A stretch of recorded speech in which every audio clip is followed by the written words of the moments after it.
Hey there, Kelly Mank, Executive Director of BNI Maine. Let's talk one-to-ones this week. I have been getting so many questions about what counts as a one-to-one. And I just want to make sure it's not all about, putting the one-to-one in the system and getting the points for the one-to-one. It's about the why behind it. So first and foremost, let's answer two questions that I've been getting a lot. Question number one. Hey, Kelly, we have a chapter social tonight. There's going to be about 20 of us there. Do I get to put in a one-to-one for each person I talk to? Simple answer, no. Question number two. Hey, Kelly, I'm going to lunch with 4 of my members after our meeting.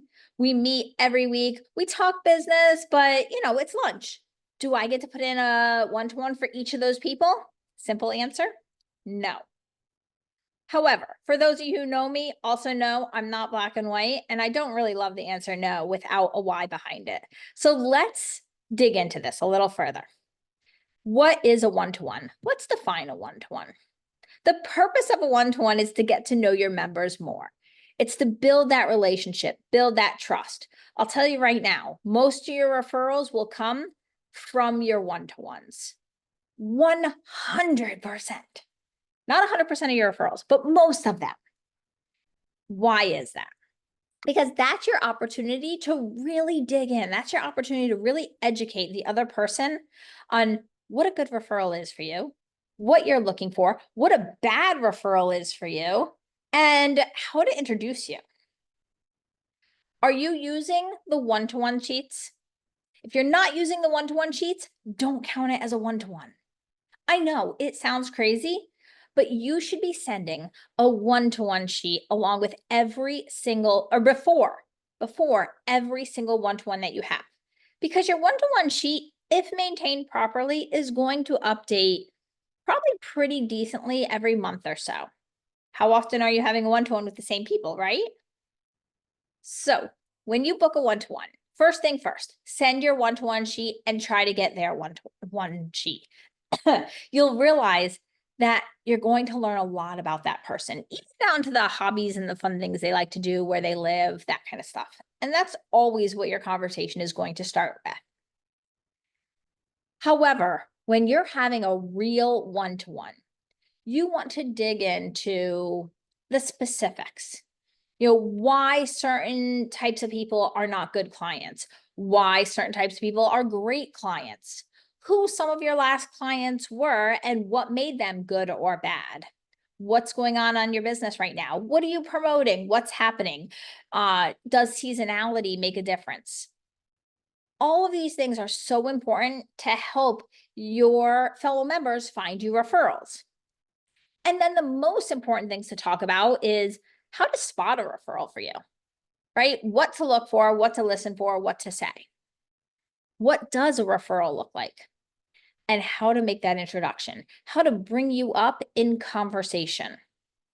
That is the most important thing. Do you know that over 50% of referrals are passed by completely, never even looked at or never even done because somebody doesn't know how to bring you up? That's crazy. 50%, more than 50%.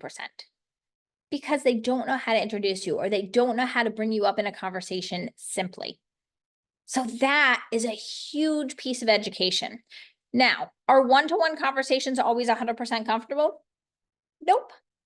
Because they're not normal conversations that we would be having. Asking somebody, hey, if I happen to see or hear the need for your product or service, how do I bring you up? That's kind of a weird question to ask. But that is what makes a one-to-one so powerful. So I hope that helped in defining the one-to-one a little bit. Now let's talk a little bit about the why. Why do we only count real one-to-ones in our reports? Some people say to me, well, Kelly, more one-to-ones looks better for our chapter or for me or in general, the region. Absolutely. The more relationships we're building is great. However, why putting in one-to-ones that aren't really one-to-ones is really bad is because it totally skews your numbers. In general, on average, throughout the world, and again, your profession will change this a little bit. This would not be the same for like a real estate agent or a financial advisor, okay? But their dollar figure tends to be a lot more. So on average, one-to-one equals one referral. It's not necessarily from that person giving this person, but on average, that's kind of what it ends up being. If you had 100 one-to-ones this year, you're going to have plus or minus 10%, 100 referrals.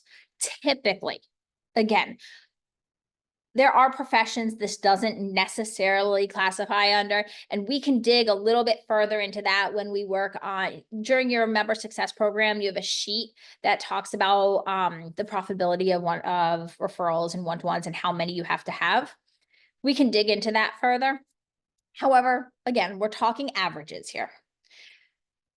So what is the worst thing in the world is when somebody comes to me, and this should work for their business, right? And they're like, Kelly, I've had 25 one-to-ones in the past 2 months, and I've only gotten 2 referrals. What am I doing wrong? I get this question a lot.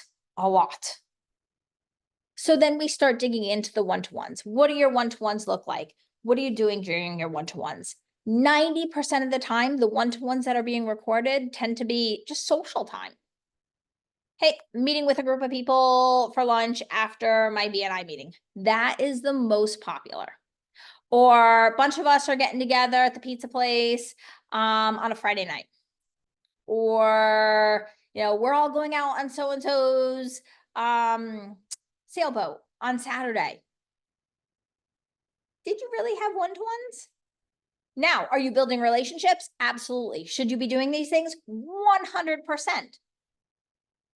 But what's it going to do to your numbers? Is it really going to make sense in December when you're looking at your numbers for the year saying, hey, something's wrong? And that's when we can have a conversation about it, or we can fix it now. Because I really want your numbers to make sense for you. I really want to know that the time and effort that you're putting into BNI and your membership is truly creating value for your business.